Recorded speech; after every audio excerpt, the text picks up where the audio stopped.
but scored 2 goals. 14 goals in the World Cup. At the age of 27, is huge. December 2022, the 80th minute. Argentina 2, France 0. Look at the French bench. Heads down, a World Cup final draining away in real time. Deschamps had already spent every substitution hunting for a pulse, and there wasn't one. Argentina were dancing, France were finished. Then one man decided the night wasn't over. 80 minutes, penalty, buried. 81 minutes, a volley out of nowhere. 90 seconds, 2 goals, a dead team breathing again. Mbappe, Thuram, Mbappe! Oh, wow! 97 seconds between Mbappe's penalty and his ferocious volley. He'd walk off that pitch with a hat-trick in a World Cup final. The only player in history to do that and still lose. 4 goals in finals across his career, more than Pelé, more than Zidane. So the next time someone tells you Mbappé is France's problem, ask them one simple question. If he's the problem, who exactly has been carrying them? Watch them struggle for an answer, because France does have a problem. A real one, a deep one. It's just not the man in the number 10 shirt. Let's be fair first though, because the case against him is loud right now. Well, this is what Kylian Mbappé had to say about his role for his country. He said, I have to step up defensively. It's important for the team and I have to do it. It will start in this World Cup because we want to win it. In the build-up to this tournament, Mbappé slipped out of the France camp for a quick trip to Spain. Photos of him out in Spain spread across social media within hours. And before that, there was Jeddah, the Spanish Super Cup final, Real Madrid beaten by Barcelona, and Mbappé waving his own teammates away from a guard of honor. His coach told them to line up.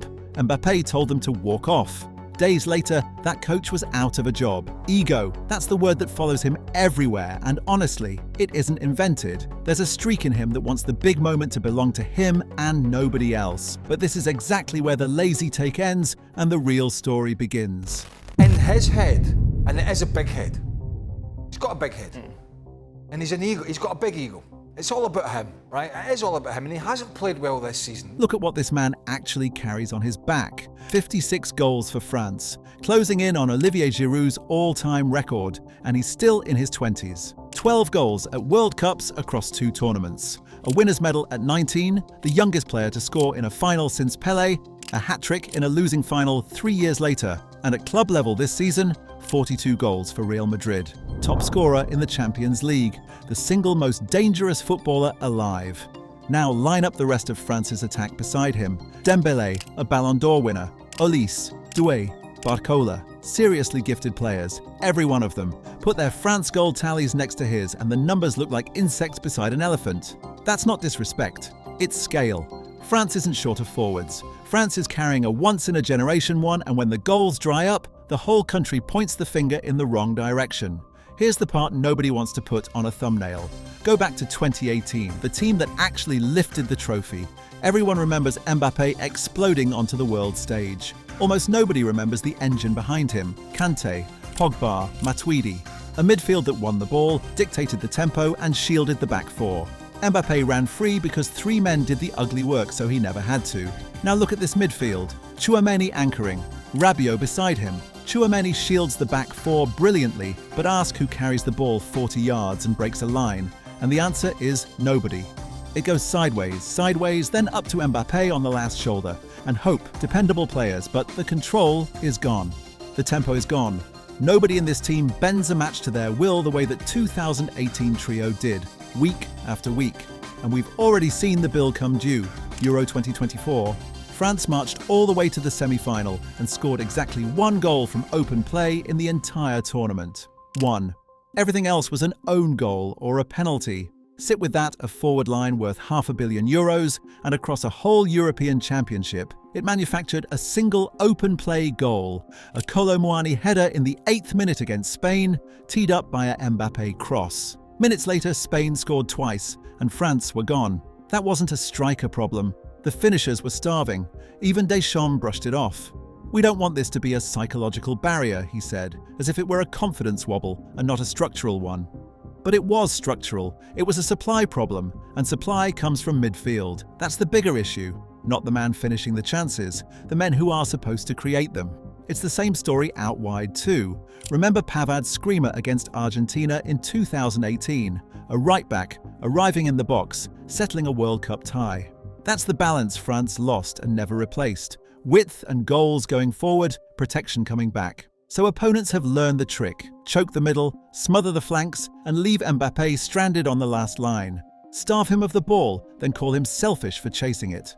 Which brings us to the thing every great coach already understands. Mbappé isn't a problem to manage, he's a weapon to arm. When France build it properly, he is simply unstoppable, and we've watched the proof twice. 2022 is the cleanest example there is. Olivier Giroud, the selfless number 9 pinned centre-backs, dragged defenders out of position and tore the channels open. Mbappé poured into that space and scored 8 goals in a single tournament to win the Golden Boot. He didn't do that alone. A teammate did the thankless work and the genius did the rest. Give him a structure that serves him and the ego conversation just disappears. The goals do all the arguing for him, and that is precisely why the man in the thumbnail matters. Zinedine Zidane has admired Mbappé for years. "I admire Mbappé a lot," he said on French television back in 2023, and it was no throwaway line. He's defended the forward publicly in moments when staying quiet would have been easier, and the respect runs both ways. Now Zidane finds himself in the most fascinating position in world football, because Deschamps has confirmed this World Cup is his last. After this summer, France need a new coach, and Zidane is reported to already have a verbal agreement with the federation to take it. Mbappé didn't hide what he wants either. He's Zidane. No one is going to say no, only he can do it, he told L'Équipe, crystal clear. Think about what Zidane would inherit. The best forward of his generation. A midfield that's lost its spine, and a nation that will accept nothing less than the trophy. Zidane knows Mbappé has an ego. He also knows the thing the critics keep forgetting, that this is probably the one footballer alive who can win you a knockout tie completely on his own. You don't suppress a player like that. You build a team that lets him breathe. And inside the camp, they already see it clearly. When the criticism turned ugly, Dembélé stepped in. He called it overboard, unfair. He reminded everyone that Mbappé is the captain, the leader, a player of exceptional quality, and a good man away from the pitch. The people who train beside him every single day do not see France's problem the way the outside world does. So here we are, summer 2026, North America. France open against Senegal, and Deschamps gets one final dance with the greatest player he has ever coached. But the real question hanging over this entire tournament was never about Mbappé's ego. It's whether France can finally build a team worthy of him, or whether they'll waste another golden generation blaming the one man dragging them forward. Because think back to where we started, December 2022, 80 minutes gone, 2-0 down, a World Cup final already slipping out of reach, and one man simply refused to lose it. France's problem was never him. It's whether they can become a team that deserves him, and whether the man waiting quietly in the wings is finally the one to build it.